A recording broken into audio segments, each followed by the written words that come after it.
If you were to place our ET friends on a spectrum of seriousness, you would have Morton of the Andromedans over here on the lighthearted and humorous end of the spectrum, and you would have Asha of the Tall Whites way over here, more towards the serious and stoic end of the spectrum. Hey friends, welcome back to Cosmic Hypnosis. I'm Bob, a hypnotherapist, Andromedan starseed, and ET contactee. Today we are taking a look at a QHHT session segment where Asha takes the time to introduce herself, her race, why they are currently interacting with Earth, and why she chooses to come through me in session. This is the first clip of an ongoing dialogue with Asha, who acts as a representative of her group of tall whites. Asha has gone on to detail our work together during my current parallel and past Andromedan lifetimes as Thias, my ongoing time as an active asset in Solar Warden, my abduction experiences, and my ongoing work with her race. My relationship with the Tall Whites dates back hundreds of millions of years, throughout many incarnations, in my Andromedan lifetimes as Thias, and continues on today. This clip is my first step in sharing some of that with you. In the meantime, here's Alysse speaking with Asha of the Tall Whites. I'll catch you on the other side. At this time, if possible, we would like to call in Asha of the Tall Whites. Yes. Am I speaking with Asha? Yes. Hello. Hello. How are you today? I am okay. How are you? Doing good. Good. Bob has quite a few questions for you today, and he wanted me to just reiterate. You may not get the answer that you like for all of them, but I will do my best. Okay. He wanted me to just let you know that we know we've asked you a couple of these questions before, but just so that our audio quality and that sort of thing is good, we were hoping we could re-ask some of them today. I understand. We wanted to just find out a little bit more about you, if that was possible, since you're a little bit of an enigma to us still. So Bob had asked, who are you exactly? If you'd like to let us know who you are. My name is Asha. I am a member of the Tall Whites. That is the race that I hail from.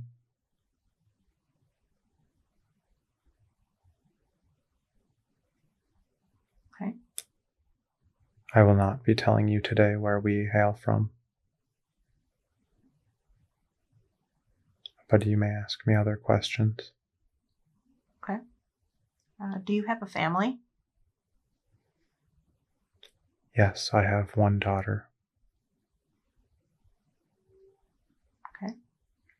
Is it common for your people to have, I guess maybe a traditional family in the sense of like how humans view them, mother, father, children, or?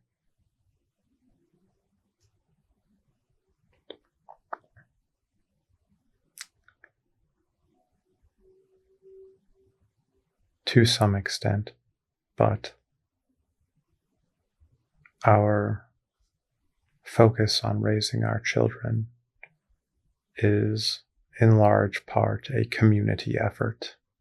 We do not limit our children or their curiosity, and we do not limit the family structure as you do on Earth. We allow our communal setting to help our children prosper. And as Bob has stated in some of our other regressions, we are fiercely protective of our children because they are the future of our race, something that humans do not understand. And if they do understand to some level, they certainly do not act the same in regards to protecting their children.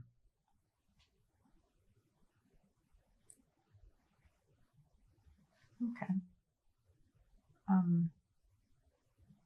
So you have a very communal idea of perhaps raising children, but are the Tall Whites a race that believe in monogamy, or do they have multiple partners? We have one partner that we will reproduce with, but we do not live in a society that is as tied to each other as humanity.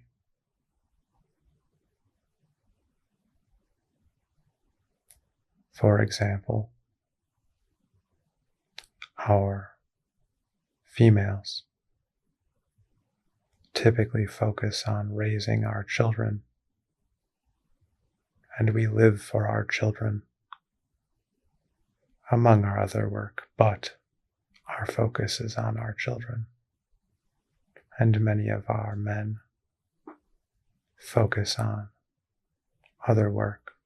Not to say that our females do not as well, but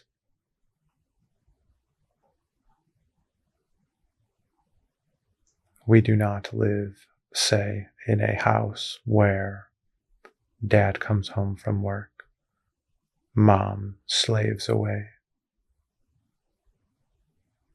A traditional American existence, for example, is not how we live.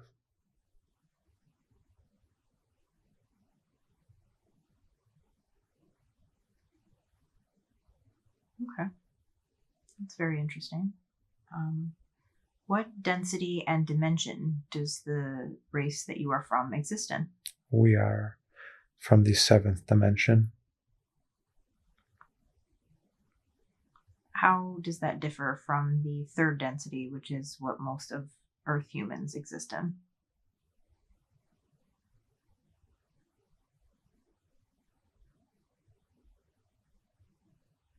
That is not something that we will be getting into today.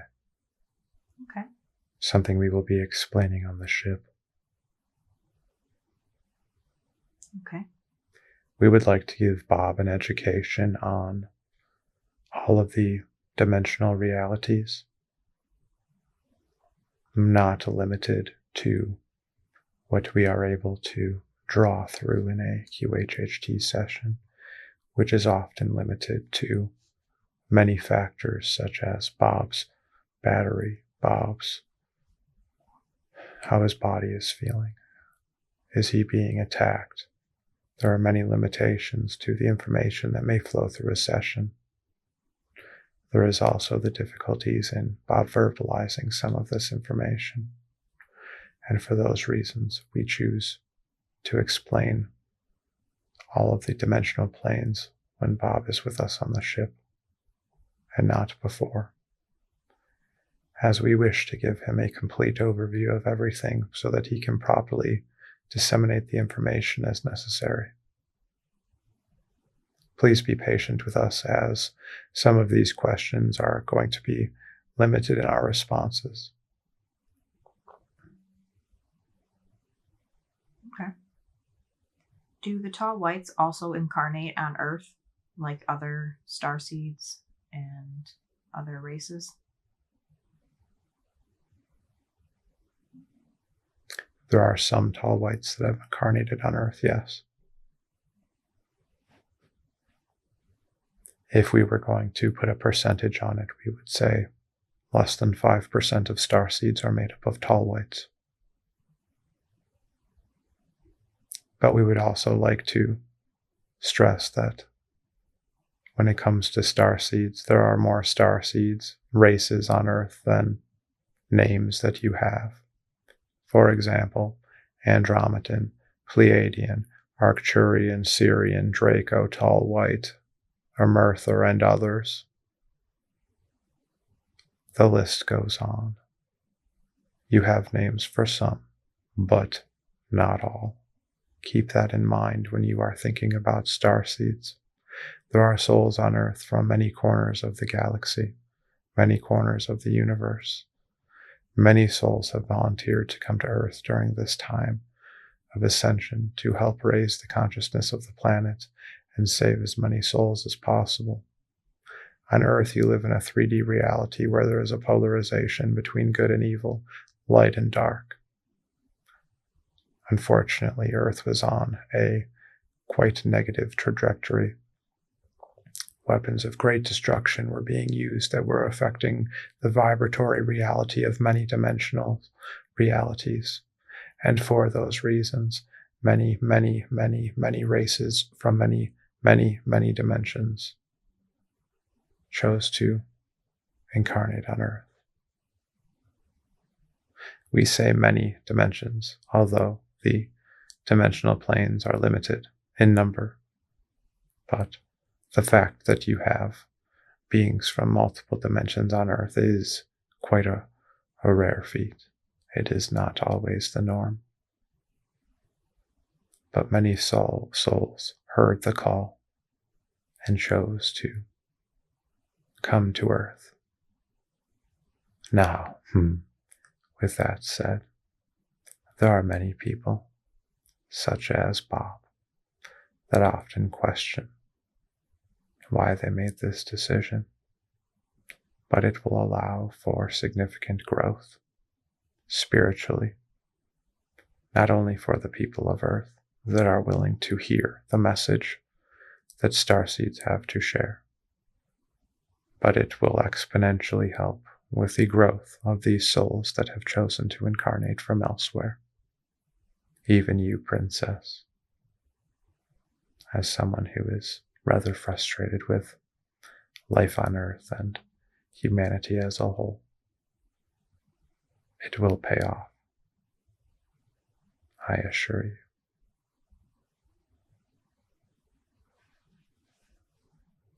But not all of these souls on Earth will come around.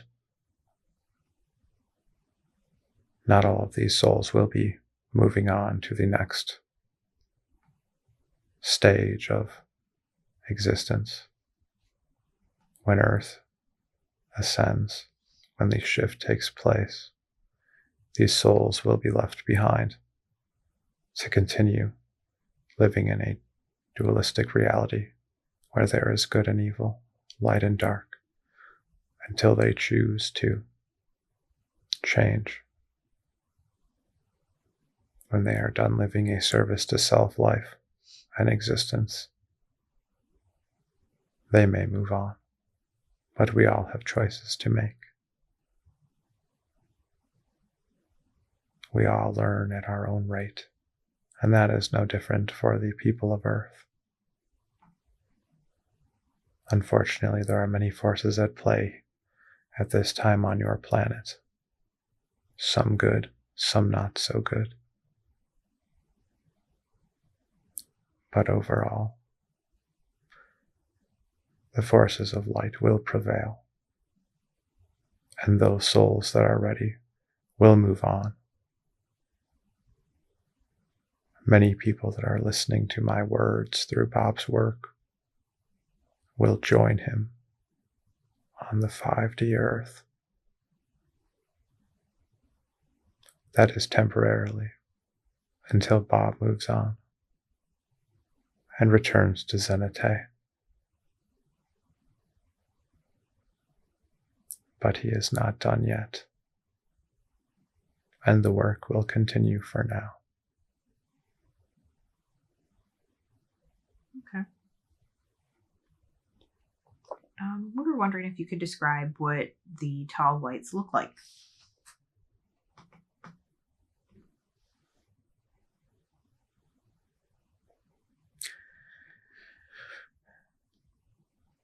We have been described by some people before, but we are between 6 and 7 feet tall typically, although we grow often to around 8 feet. We live for an average of around 800 years. We have thin, blonde hair. We look human to a certain extent, but our appearance would be off-putting to most humans, as we do not look human. We have large eyes. We are tall. We walk with a more deliberate gait, as we come from a planet with a much higher gravity than yours. We typically wear white jumpsuits that give off a white aura of varying degrees.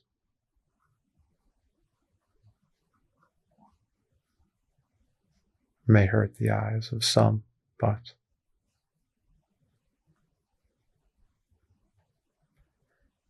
that is how we dress.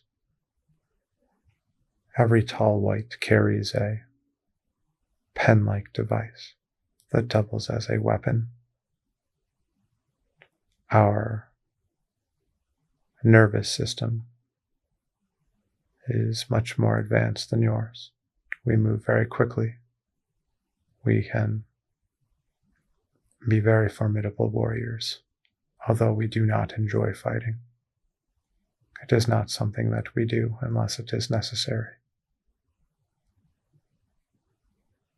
But we will protect our children and our race as the continuation of our species is very important to us. And we have witnessed many species go extinct throughout our evolution. And it is something that we are aware of. And so we do what we can to preserve our genetics, to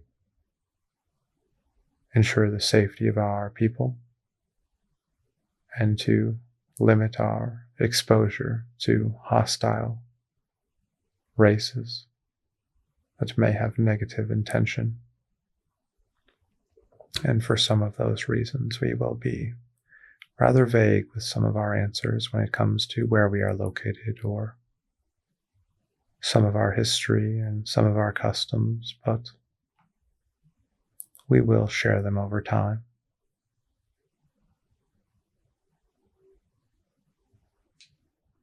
Okay. What is your job or position, and what does it entail? I would also like to add that we are one of the races that continues to have a natural childbirthing process. But that is not necessarily the norm. What is your next question? Why do you choose to naturally birth children?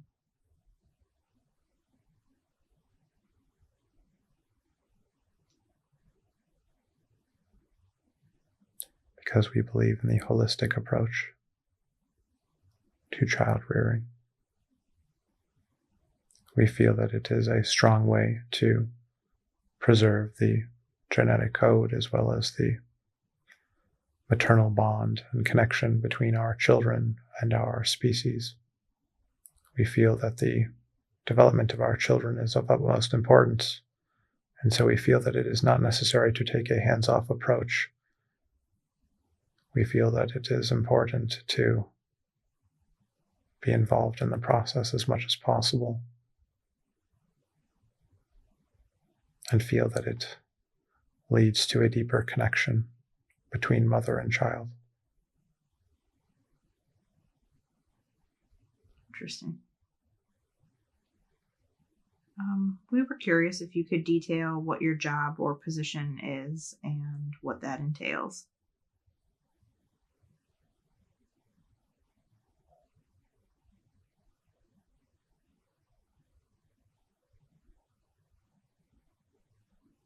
One moment.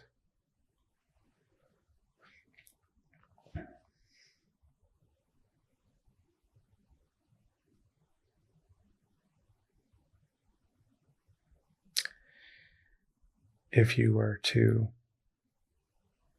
liken me to a role that a human would be playing in our group, you may consider me a communications officer.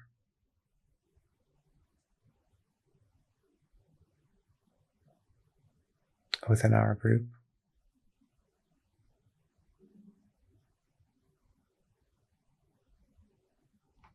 I am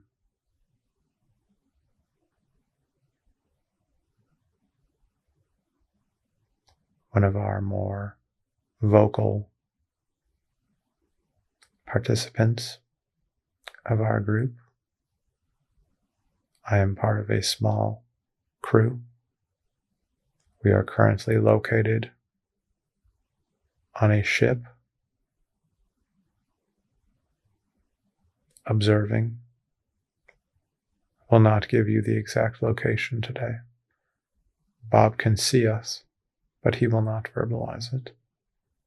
We are within the Milky Way galaxy, observing Earth. That is as direct as I will make it. With that said, there are a number of us located both on the planet and off planet, but on planet, working with your Earth governments, as well as off planet, working with military groups such as Solar Warden, in order to help protect the planet. By protect the planet, I would like to clarify that it is not us actively protecting your planet, but it is you actively protecting your own planet. We are just there for assistance and gentle nudging in the right direction. If we were to come down and solve all your problems,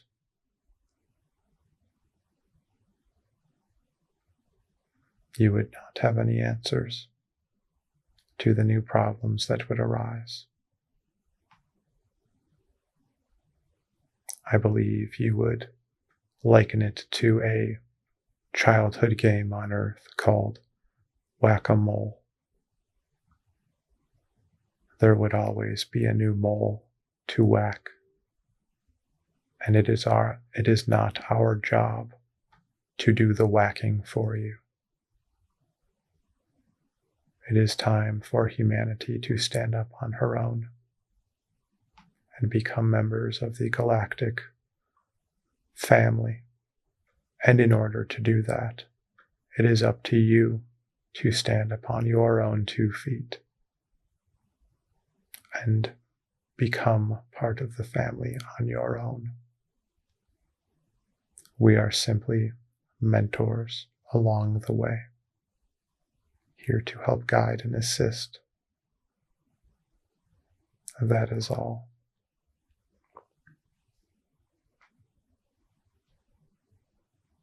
Okay. How many people make up the group that you work with? 24. Is that considered a fairly normal group of?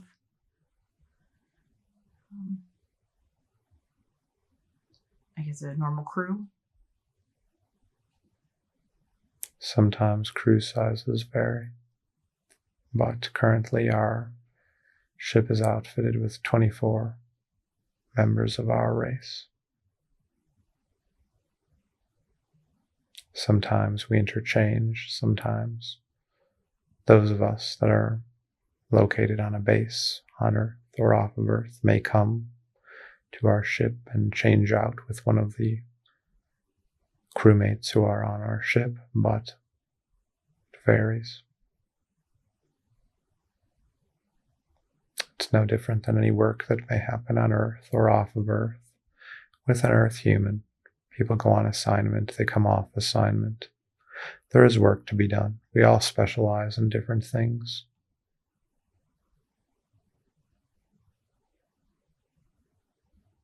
We are largely a scientific vessel that is here to observe, though,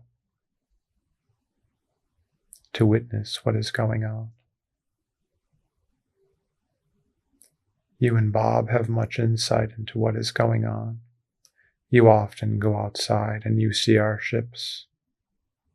As a matter of fact, we have often shown ourselves in the night sky to you and Bob when you are out under the stars, and Bob is sending out a call for friendly faces to stop by.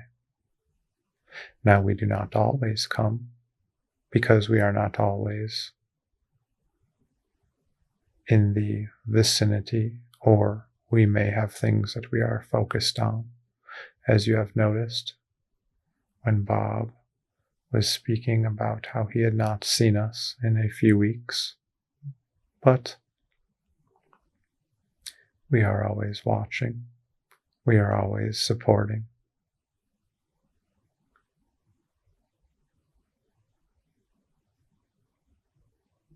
And Bob is questioning, well, if you are observing, why can you not begin the work?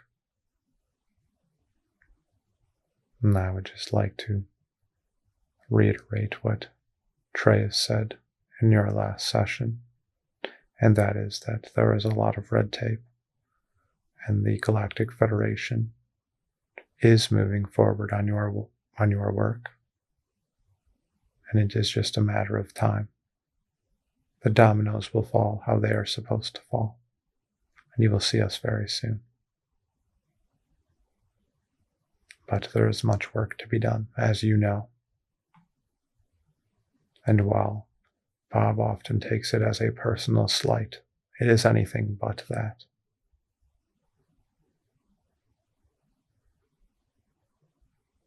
If only you knew how important your station was here in space. You would look at things significantly different than you do now.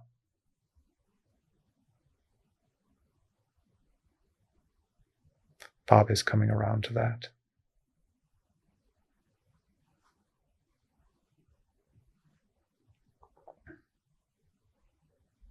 Okay.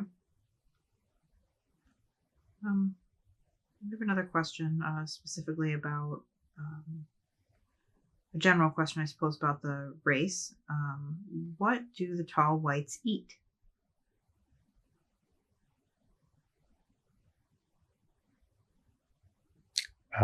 We do not eat living beings.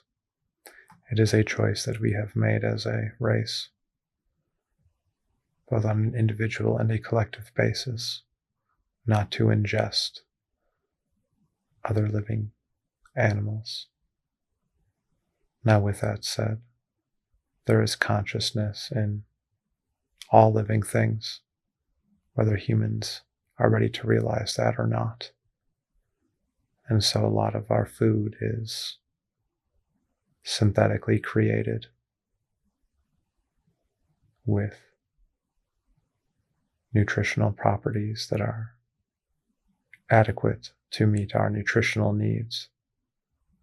Most of these foods would appear to be vegetables or fruits from your perspective. Some of them resemble mushrooms, or a mushroom-type paste, if you will, but it meets our nutritional needs. We have a variety of foods that do that, but most of them are synthetically created. Okay. Do the tall whites have a strong military? We have a significantly technologically advanced military. Our numbers do not rival those of some of the other races within the Galactic Federation, but our technology makes up for what our numbers lack. We do not go seeking armed conflict, but we have the ability to defend ourselves technologically on a level where most races do not want to go into an armed conflict with us. With that said, we do have our own issues within our own, within the vicinity of our own planet that we are concerned with, specifically an ongoing war with a spider type race, but it's not something we will go into detail today. Okay. Do the tall whites have a large population?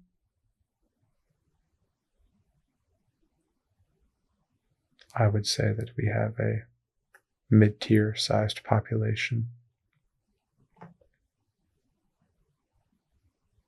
Can you ballpark a figure?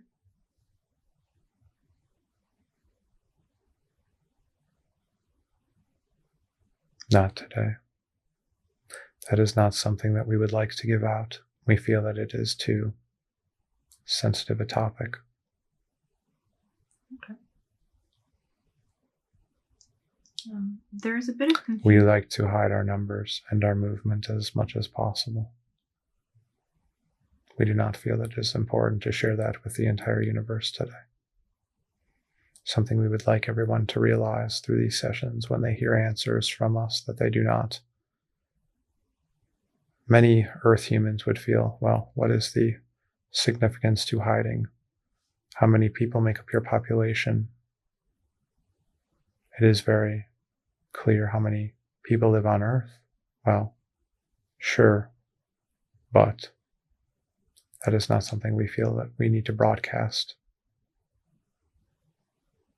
There are a lot of groups in space with a lot of varying interests. There's no need to show your hand when you do not need to show your hand. We will not be doing so today.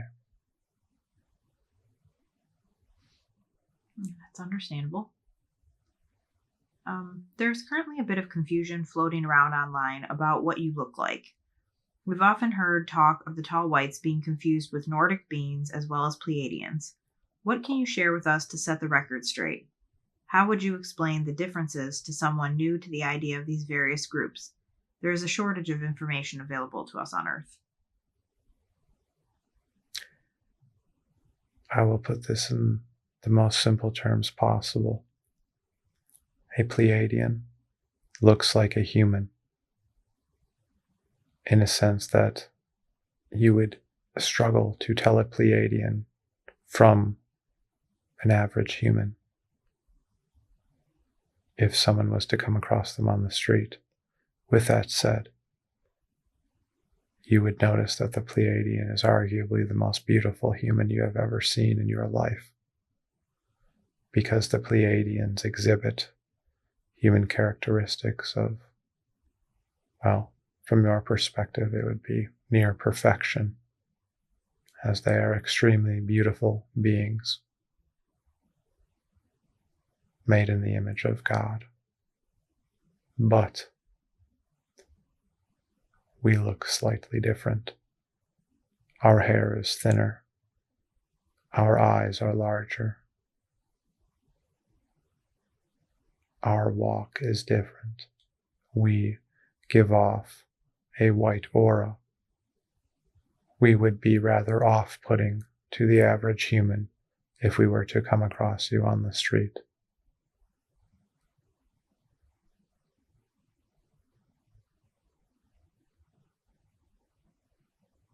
I would not say that we look like the Night King from Game of Thrones, but I would say we look closer to a human White Walker, so to speak. Something that you may be able to visualize, rather than a Pleiadian that looks like a human model, for example. Whereas there are also Nordic beings out in the universe that look very similar to someone from, say, one of your Scandinavian countries, Finland, perhaps Sweden, similar to that, although slightly larger in stature. There is a lot of variance out in the universe of what beings may look like, but with that said, there is also a lot of similarity. For example, if you were to speak to the average human about the Greys, well, some humans would say that the Greys are synthetic beings, that they're artificial, that they are a robot. And to a certain extent, they would be correct, because there are beings that are synthetic, that are made out of organic and non-inorganic parts. But there are also literally countless races that appear roughly similar, although the variables are vast.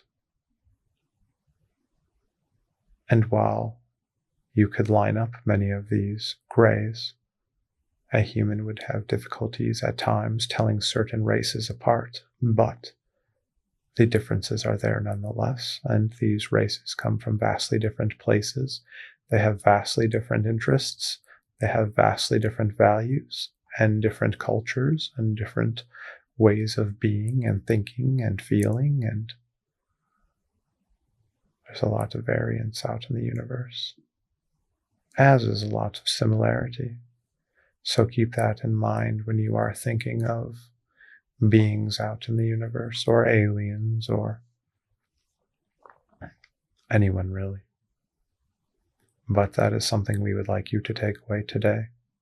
When you think of extraterrestrial, it's not just the Greys, it's not just the Draco, it is not just the Pleiadians, it is not just the Tall Whites, the Andromedans, the Syrians, the Arcturians, the Anunnaki. There are many groups beyond the common groups that you hear about on Earth. There are just some groups that are more interested in what is going on here than others, and as with everything we discuss, there are many variables at play here. But yes, that is one of the takeaways we would like you to have from this session, is just that there are many races with many variables, not to limit your expectations to there being a handful, but the universe is ever expanding. There is life everywhere. Life takes many forms, as does consciousness. Trees have consciousness. Did you know that? When you cut down a tree, you are cutting down a living being. When you consume a cow, you are eating a living being. When you step on a flower, you are stepping on a living being. Now, most Earth humans would consider people that look at a flower as a living being or a tree as a living being to be a quote-unquote tree hugger. But the point remains, that is a living, breathing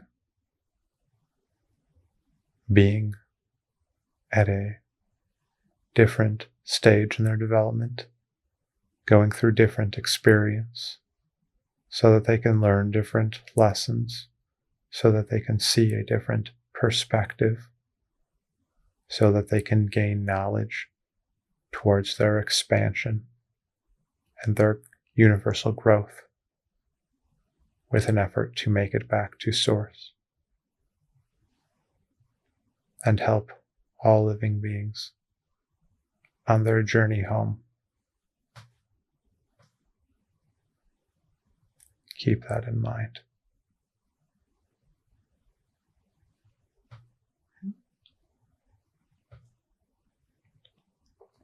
Are the Tall Whites more of an offensive or defensive-minded race when it comes to war and conflict?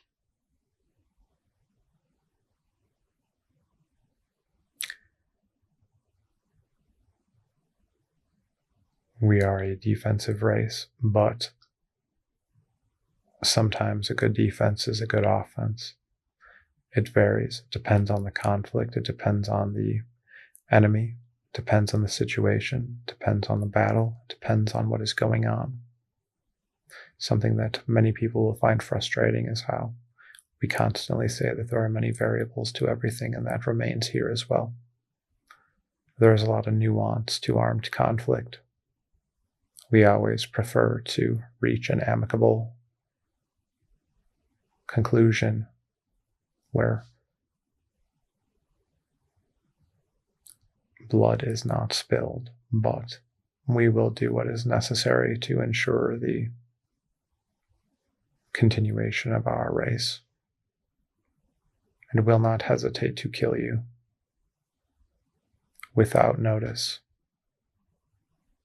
should you cross us or tread on our agreements and values. We do not like fighting, and we prefer not to kill. But do not fuck with us or our children.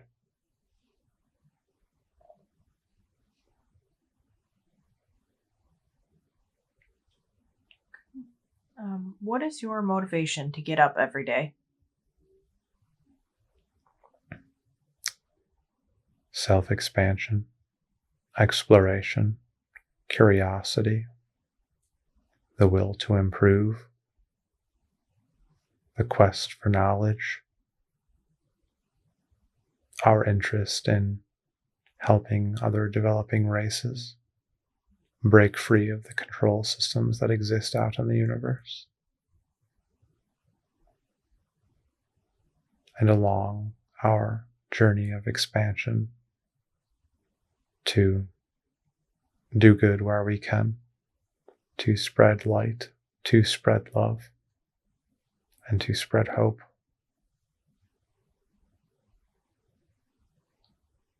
That is what drives me on an individual level,